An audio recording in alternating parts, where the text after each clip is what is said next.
Welcome to Wealth Wisdom. If you have ambitions to achieve financial success, please leave yes in the comment, and we are here to help you obtain insight and build wealth. The book we are going to share today is Dropshipping by James Moore. Dropshipping is an easy way to make money with online retail. Let's say you're buying something online. Maybe it's a funny t-shirt, a small appliance, or a fancy new cat toy. It could be anything, really. With a few clicks, you make a payment, get a confirmation email, and begin eagerly awaiting your package. Now, chances are you're not buying those items directly from the manufacturer. Instead, you're paying an intermediary to handle your order. This whole process is called dropshipping, and it lets online retailers make money without stocking any items of their own. If that sounds like a nice little business, you're in luck.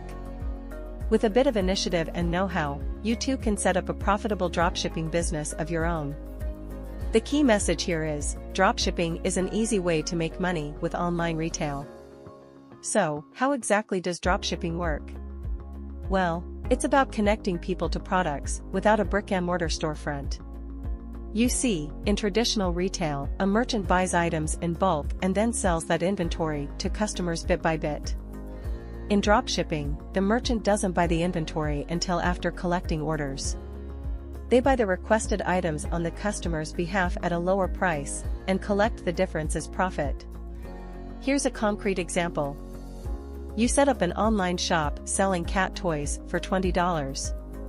A customer places an order for one toy and pays you $20. Then, you send that customer's order to a manufacturer or wholesaler who sells each toy for $15. You pay $15, they ship the order to the customer, and you pocket the $5 difference. The customer gets their toy, you get your profit, and everyone is happy, especially the cat. Setting up a dropshipping business is great because it doesn't take a lot of overhead to get started. You don't have to buy huge inventories beforehand, store unsold products in your home, or even physically handle the shipping process. In fact, most of your work is processing orders, marketing your online shop, and managing any customer service problems as needed. Of course, like with any business, there are downsides as well.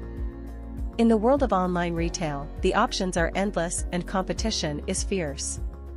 And since most dropshipping stores have to keep prices low to attract customers, you may start with very low profit margins. Plus, you'll have to handle any customer complaints, from delivery snafus to the products themselves. That's why it's essential to partner with the right wholesaler, which we'll cover in the next chapter. Before we continue, if you are interested in this topic, please consider subscribe and give us a thumb up. Let's continue. Start your business right by finding the best dropshippers available. Imagine you're in a grocery store. Each aisle is stocked with dozens of products, from cereals and canned vegetables to sugary sweets and frozen meals. What a selection! Of course, your local market doesn't make these goods.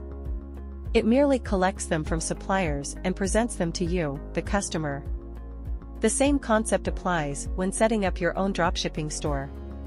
You've got to find manufacturers, wholesalers, and suppliers to stock the digital shelves of your online shop. These companies are the actual dropshippers.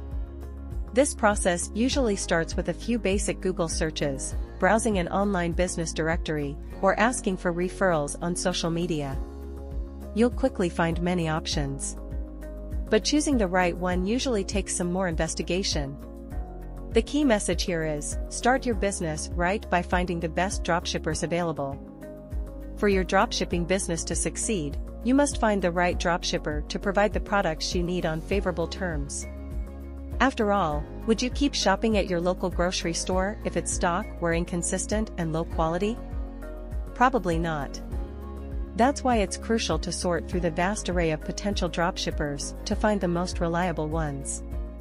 The best way to identify the promising dropshippers is to evaluate each business's cost and service. First, look at their rates. This includes obvious details, like the prices of their products. It could also include not-so-obvious ones, like membership fees, restocking charges, or minimum order prices. While some rates will be advertised, others might be hidden. So, always directly ask for an itemized list of costs. Evaluating the quality of each dropshipper service is a little trickier and requires some sleuthing. For example, being registered with a regulatory agency, like the Better Business Bureau, could vouch for a supplier's legitimacy. You can also check how long they've been operating using a domain age checker. The longer they've been around, the more reliable they're likely to be. Beware of businesses that seem too new, don't list their addresses, or only accept strange payment methods like direct bank transfers. A good way to judge a dropshipper service is to experience it yourself. Give any potential partner a call and talk through your questions and concerns. The best companies will have helpful sales staff prepared to provide detailed information. You can also assess a company's products and service quality with a small test order. If everything goes smoothly and you like their goods, chances are your future customers will be satisfied as well. Build your business by offering the most popular products.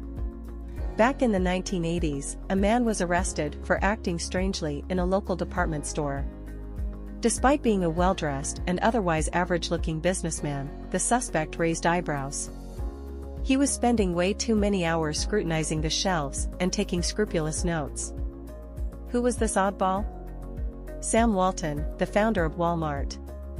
While his retail empire was already making millions, he wasn't satisfied. He continued to push for more profits by keeping up with the competition, a tenacious and detail-oriented approach that's worth learning from before establishing your own dropshipping operation. The key message here is, build your business by offering the most popular products. A company like Walmart has the scale and manpower to offer nearly every product imaginable. Now, your dropshipping store wouldn't be able to handle that approach, at least, not right away. When you're starting out, it's best to go smaller and find your niche. Instead of offering a million products, select a few closely related, specialized items. The more specific the better, think cat-themed sweaters or eco-friendly candles. But how do you choose what niche products to sell? Well, you can start by examining your own life. What types of unique products would you like to find in stores? What about your friends and family? What are their niche interests? You can also explore the internet for inspiration. Check out retail hotspots like the Amazon bestsellers list and eBay's daily deals. These, along with social media shopping pages like Instagram and Pinterest, can give an idea of what customers are buying. Once you've chosen your products and identified quality suppliers, it's time to sell your items. An easy way to get started is to put them on big websites like Amazon and eBay. Not only do these popular emporiums make it easy to create listings, but they're also visited by millions of shoppers every day. That's an advantage. On the flip side, these sites are huge, which makes it difficult to stand out. Moreover, customers have so many options that you're unlikely to build any loyalty or repeat shoppers. An alternative is to set up your own, independent website, which gives you a little more control over how you present your products. You'll be able to build a more coherent, memorable brand that sparks a stronger following. The downside is, you'll likely have low traffic at first. This puts a crucial emphasis on marketing, which we'll cover in the next chapter. All sales start with a strong advertising campaign. Here's a statistic that might give you pause. The average e-commerce store has a conversion rate of just 1 to 2%. That means, for every 100 visitors to your online shop, only 1 or 2 are likely to buy anything. So, if you want to have adequate sales, you'll want lots and lots of people stopping by. The obvious question is, how do you generate the traffic? In the old days, retail shops would advertise in newspapers, buy flashy billboards, or even splurge on a local radio or TV commercial. Unfortunately, in the era of online retail, these traditional tactics are a little out of date. Luckily, there are a whole host of new tools you can use to your advantage. The key message here is, all sales start with a strong advertising campaign. Just like in traditional retail, customers won't buy online products without seeing them first.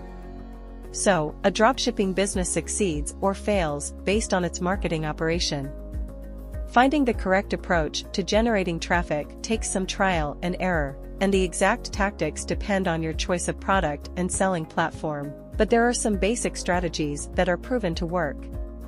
First, if you're listing your items on a major website like Amazon or eBay, your main challenge is to stand out from the crowd. You'll need your product listings to be accurate and attractive. To do this, use eye-catching, descriptive titles that highlight your product's best qualities, like its brand name or key features. Also, provide multiple clear and well-shot photos that showcase the products. And though it's not necessary, consider spending some extra cash on upgrades, like bold fonts or larger images. If you've chosen to use your own website, there are other ways to generate traffic. The best approach is to spend a little on social media marketing and pay-per-click advertising. Choose 2 or 3 platforms, like Facebook, Twitter, and Pinterest, and buy some targeted ads. This allows you to use the platform's demographic tools to target users most likely to buy. So, if you're selling high-performance sports gear, you'll target young, active people. If you're selling stamp collecting supplies, aim for an older audience. In either case, the best way to drive sales is by showing off your shop's sterling reputation. Always remember to solicit positive reviews from your customers. These will provide your business with much-needed legitimacy and help close future sales. Before you begin, smooth out all the small details. Rise and grind. Hustle. Work hard to play hard. These aren't just flashy catchphrases. They're actually a pretty accurate description of the mindset needed to succeed in dropshipping. While an online retail operation eventually pays off, it requires some upfront costs in terms of time, money, and effort. How much, exactly? Well, that depends. If you invest 10 to 15 hours a week for a year, you'll likely begin pulling in about $1,000 to $2,000 a month. If you put in a full 40-hour work week, you could possibly generate an annual salary of about $50,000. Not bad. But before you start counting your coin, you'll need to deal with some final details.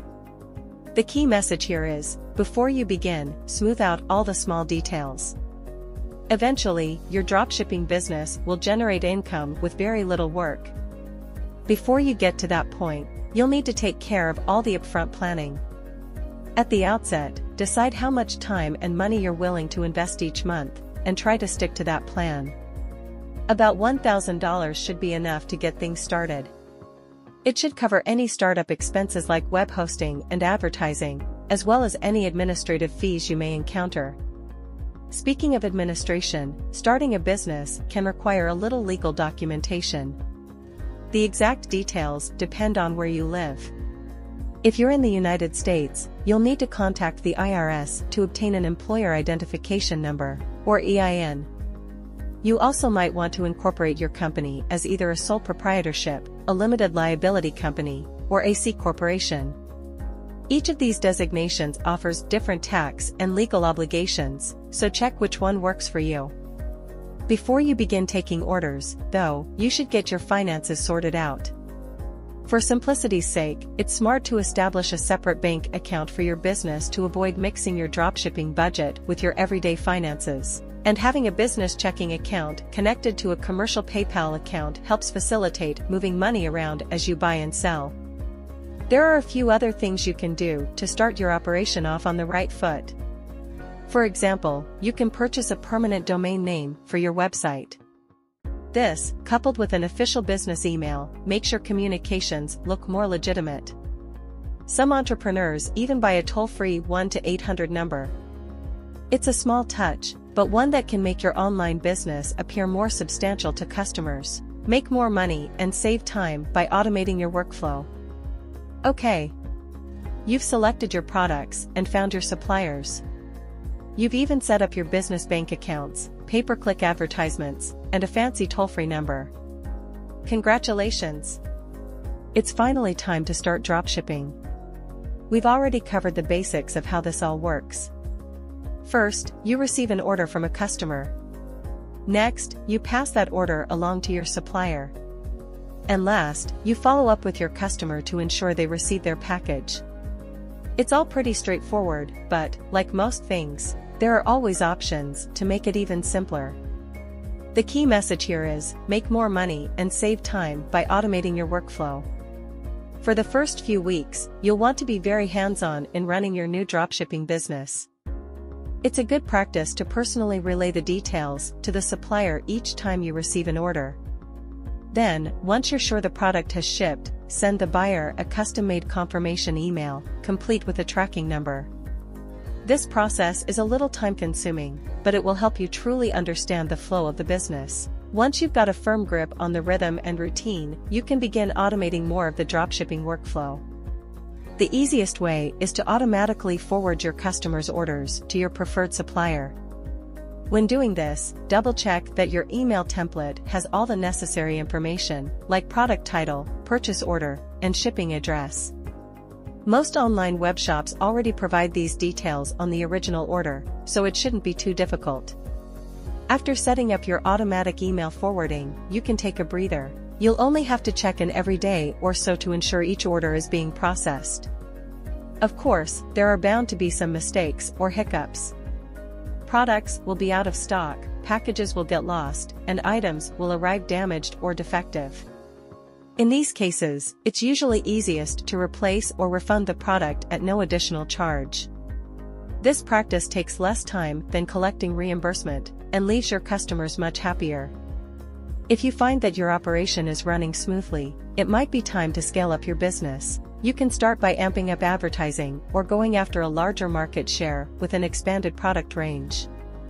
As you become more confident, you can start experimenting with more expensive products with higher margins. If everything goes as planned, you'll be on your way to building an e-commerce empire and achieving financial independence. That's the end of today's sharing. If you like our content, please give us a thumb up and share it with your friends. See you next time.